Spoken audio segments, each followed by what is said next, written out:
see the Lee Sin, the Akali, high damage output champions. Guys that are going to be able to execute your backline, kill off priority targets when possible. The saving grace on Marshall's side might just be that Annie. You know, I criticize Extremely scary to say the least. and it's so difficult because, you know, even if you want to go for these big team fights to look for multiple targets with your ultimates, it's still very difficult to do so. A lot of the time, you could see that Volley are likely going to be spread out, are going to be split pushing because that's the nature of the team composition. So do you force onto the single target and hope that one kill is going to be worth it? How many targets, rather, how many players, how many of your teammates can you invest into looking for that 1 or 2 kills? And that's kind of the question that Marshall kind of have to ask. How much are they willing to invest and how much would they gain in return? Well, exactly. I'm also interested to see whether or not we're actually going to have impact coming out of Marshall's jungle immediately off the bat. Because already take a look on your minimap. You got that Lee Sin going for an invade, trying to take away resources from that jungle and trying to put that Mumu behind early on so that they can't make an impact in the lanes right away. I want to talk a little bit about the top lane matchup because Akali moving into the top lane, or rather into the Baron lane against the Malphite. Oh my goodness, what is this fight going on? A bit of an invade coming through, good damage heading over onto the side of Marshall. One target so low, Ice, just barely surviving this point. The Braum continues with the chase, drops the exhaust, but will see his health bar drop very low here. You can see hovering over by the side, the Lee Sin looking for a second opportunity to re-engage. Sonic Resonance down for the moment, so they're just going to have to back away from this one. But a good invade coming from Volley and a stout defense from Marshall. I do like, though, from Marshall, what we just saw was the fact they were able to recognize, hey, there's an invade going on, we will collapse. And in all honesty, no one went down. I don't know who exactly got the blue buff because I wasn't able to see it right off the bat, but it does look like bot lane. They're starting to make action happen. Look like Lee Sin picks up the first kill here. So that's first blood, as well as now we do see that blue buff underneath the Lee Sin. So that's also a successful invade away from one of the buffs. The Amumu's going to have to try and catch back up as far as experience goes, so won't have that level 5 immediately. And on top of that, you gave first blood over to this Lee Sin, and we have talked about it multiple times when we take a look toward Volley, how lethal they can be with this champion from the jungle, and maybe even looking for a play up top as well. Yeah, making constant rotations, playing towards the top side, but at the same time, look at where the Sona, look at where the Amumu are right now, hovering around the bot side, around the Dragon Lane, means that the Malphite is stuck alone and likely to get ganked here. Moving forward, Akali drops the ultimate early, looking to try and get the cash. No unstoppable force available for the Malphite just yet. Good damage coming through. Akali dashes in, was not able to get the lockdown, couldn't find the kill, but still good damage overall here. Yeah, Vichan got to be a little bit careful there because the level 5 did just tick over for that Malphite, and that could have been disaster. The team really tested their limits as far as whether or not there was just going to be some natural XP coming on in. But look at mid lane. You already almost have a full kill coming out here from Musang on this Orianna. Again, a pick we haven't seen VM play a whole lot just yet. Right, but we have seen original map play a little bit of Annie yesterday. Did pretty well for his team. I think he actually got the MVP for the game that he was playing Annie in. So that's quite a good sign, I would say, for the side of Team Marshall at least. But again, my criticism still lies there. We take a quick look over to the Baron lane, where it looks like first target is going to be handed over. Malphite didn't seem to go down there, but they still had to back away. So first target going to be handed over. Rift Herald could be the next target once he spawns up. Bit of an invade coming through. He's going to get locked down. Lots of damage coming through. The flash away defensively. Moving in. Looking to try and assist the Lee Sin, but they aren't going to be able to find it. And he gets taken down with a little bit of an aggressive invade. So finally, we get to see this Lee Sin get punished. And it does look like there was some decent vision coming out there from the side of Marshall. So they were saying, hey, you know what? This Lee Sin, they're going to try and keep on invading into our jungle. Let's try and collapse and make it happen. They are able to get themselves a shutdown. And on top of that, they didn't lose much pressure, minus that first tier tower in top lane, which is kind of a disappointment. And you also see that Akali going deep.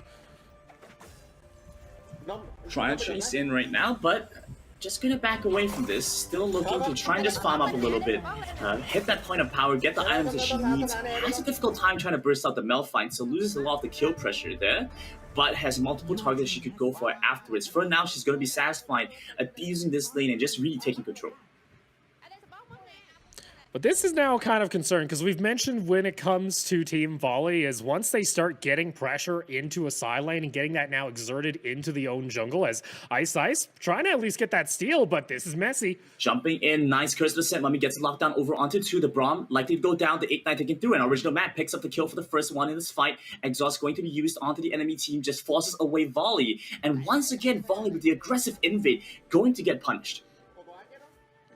So they're able to now actually catch out Volley every time they go for an invade. The only thing they're starting to a little bit lack here is the fact that this Akali is now able to roam away from this side lane, and that itself is going to be a problem because the Malphite's just being put onto wave clear duty, and that's one of your other big initiators that you want to have included in these team fights. But if they're always up into a side lane, that's not what Marshall wants. So I'm a little concerned here that this Akali could start just roaming all over the map and taking control of everything else. Yeah, Malphite has a pretty simple role here. He goes into the lane, he pushes it out, rinse and repeat, then he starts roaming over.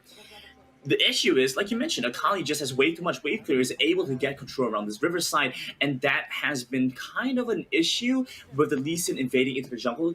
Thankfully, up until this point, Marshall had been able to defend well against the Lee Sin invades, but I can see at some point the Lee Sin is just going to outscale, outramp the Mumu.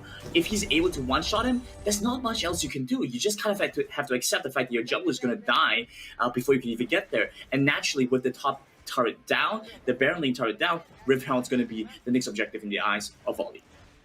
Yeah, you need some help being put up toward the top side of this map. It does look like, though, the side of Marshall wants to collapse. Ice going to be moving in. Shockwave already expanded. Ice dashing in. Nice double knockout coming in. The unstoppable force. But Rift Hound still secured over on the side of Volley. Good damage coming in on the Akali. Gets the kill onto Annie. Now chasing in, looking to try to take down the Mbubu, but very tanky over on that front.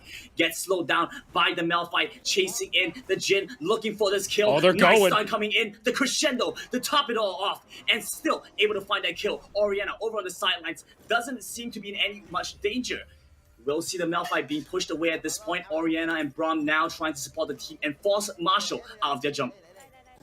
Still, though, Marshall, they really needed to try and find a fight in their favor, and they finally were able to get it. A nice combo, and you can see what happens when you get this team fight composition online and when you're actually able to have a Malphite come in and help join in on getting some of that CC. But you do see the amount of resources that had to be expended for this Akali kill, and the same fact that Bichan still has a level over this Malphite at the moment and still is able to exert pressure into a side lane. Sure, that slows them down just a little bit, but once that Rift Herald gets put down, things are going to get a little bit out of control, and Marshall have to be quick to stop it. And I love that you're mentioning about this level disadvantage and this level gain on the Akali, because another thing that we have to mention is while Marshall is playing a composition that doesn't require all that much gold, because at the end of the day, they're still going to be able to have their big ultimates. They're still going to have some level of impact. You still have to have your primary carries. You still have to have people doing damage. And if you only have the Jhin as the player doing damage, you run the really real risk of the Akali just running you down. You have the Lee Sin who can dive into the backline, hit the Hourglass, or have the Guardian's Angel, and suddenly you realize that you can't deal with that problem. So these are some of the issues that kind of have to be considered over on the side of Marshall right now. Who are you investing the gold in? Original Matt we saw in that last fight get deleted by the Akali. It's an easy pickup for that assassin there. So they have to rush with defensive items early, get the Hourglass when they can, and start playing to assist Original Matt and to assist the Jhin to get to a point of power. And now this is kind of your worst case nightmare you're starting to see here on the side of Marshall. The Akali was able to take down the second tier tower with the assistance of the Rift Herald. So Shelly comes in, gets a quick knock, able to get some extra gold.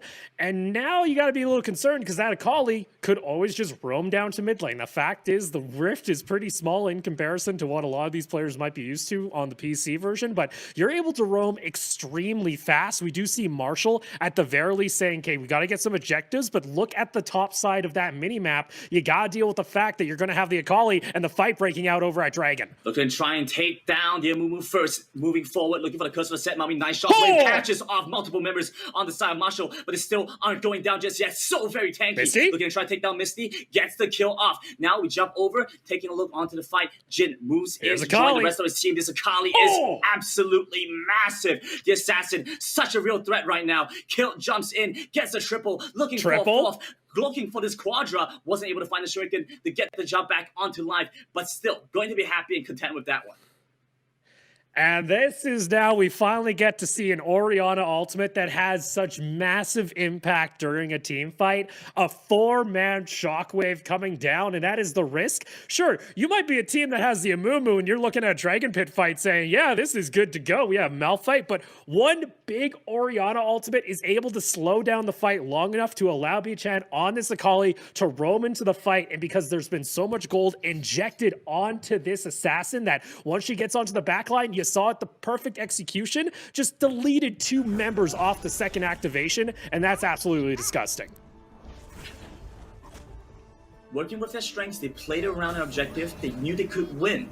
And Dragon started up by Marshall was a little bit over-aggressive, but I understood the process. They were looking to try and pick up the objective while they had manpower in that area. But in that fight, you could also see that over in the Baron lane, the Akali was dealing with the turret, and so Jhin had to be sent up to kind of act in response for that, right? So it's called in response. Akali goes up, calls the Jhin back, because Jhin is honestly one of the only players that's still able to deal with that Akali threat. Meanwhile, another fight breaks out. Akali joining in, looking to try and take down original Matt. The damage comes through. It's an easy pickup. Now chasing off onto Ice.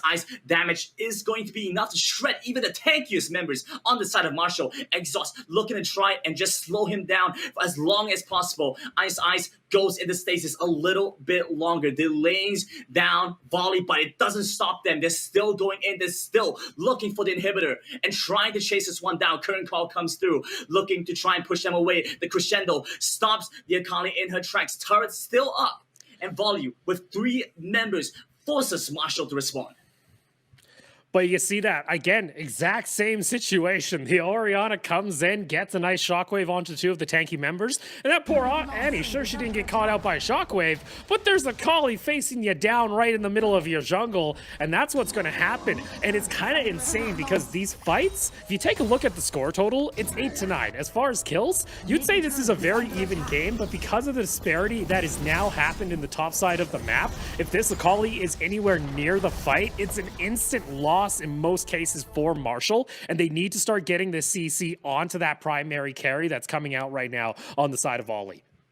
But it's been difficult to do so. We've seen moments where Ice has been able to stack his ultimate along with the Malphite's, the Unstoppable Force together, and it still isn't enough. They lack the damage to be able to find the first kill, to find the takedown onto the Akali, because at the end of the day, there's so many spells, there's so many items that could potentially protect the Akali. Once you get that Hourglass, just staying in stasis for a little bit longer drops the Shroud. And all these combined make it so hard to lock her down. Their main damage source is currently that Jhin, and Jhin requires auto attacks. If you can't see it, if you can't target it, you can't do damage. Yeah, you have quite a difficult time to say the very least. So, unfortunately there, though, if I'm on the side here of Marshall, I got to be a bit concerned that, maybe I don't see where things are going. But now you go see this Baron attempt, and that's a rather risky go. Big startup, Ice hovering over by the side, looking to try and get a flank off. They're going to perhaps start this one up. Okay, walks into the pit, decides it might not be the wisest idea, jumping in, looking for his cash. Great use of the Curse of Said Mummy. Jumps in with the lockdown, gets the first kill, takes down the Braum, but it's a trade back. The Amumu gets killed off. Huge shockwave, kills them all off. And Misty survives through all of that, doesn't go down. Now with the final hour chasing down final members of Marshall, decide it's not even worth it. They're going to go for the Baron instead. They're going to look for this big neutral objective and look to end off the game. And again, it kind of goes back to what you were talking about a little bit early on there, Grandin, where sure, you're able to get this massive combo, but the issue is if you only catch out one of these members, if there's still an Orianna to delay a fight with a shockwave, it allows time for the Akali to move on over. And the fact that Misty didn't actually go down, that is devastating and very much could have been the fight in which Marshall took back full control of this game, but instead now they're looking at losing their base. Yeah, Baron was honestly one of the biggest opportunities that Marshall probably had to get back into the game. Right now, the Elden Trade could be another possible win con, but with how much control Volley have off the jungle, off the map, very difficult to get in. You're kind of just dealing to stall for time and hope for the best right now. But Volley have already hit the point of power. They've already hit this big power spike. A quick reset, they come back in, push together. Maybe you send the Akali into the side lane because at this point, this Akali, Bichan is able to kill off Malphite is able to kill off the Amumu, the tanks don't really matter in the face of this Akali. So it's an easy matchup. It's an easy execution. Split push, group up, whatever you want. As long as you play the team fight well, you should be able to win off the game. Again, it comes back to that thing where we mentioned, you know, the team is now in prime position. Like, it has been a bloody game back and forth where both teams are trading kill for kill. But the fact is, all of it went on to this Akali, and it doesn't matter because there is your engage coming in underneath the tower. Chasing in, looking to try and end this game off. The inhibitor turret won't be able to do anything as it gets taken down. Now chasing forward. The shockwave won't even be necessary as the damage for this Akali comes through way too quickly. Chasing in for this last bit, but it doesn't even matter. They end off the game. The Nexus goes down, and Team Volley pick up this quick win. And there you go. Volley is going to be pretty